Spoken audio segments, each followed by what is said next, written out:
and welcome to This Is Now. Our coverage continues of the tragedy out of Maui. We're learning new stories of heroism and hope as the recovery period brings the community together. We're also learning about the missteps surrounding the response to the fire, and we have response from officials. But first, here are the latest details about the disaster. The death toll now at 111.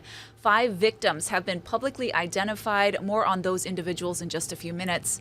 Officials say 40 cadaver dogs are now on the ground continuing their search efforts along with emergency responders from the mainland. 40% of the disaster zone has been searched so far.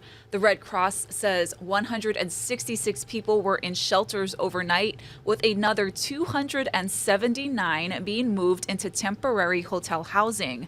The Lahaina fire is now 89% contained. Stats from the upcountry fire has been broken down into 2 areas. So the Olinda fire is at 85% contained, and the Kula fire is now at 80% contained.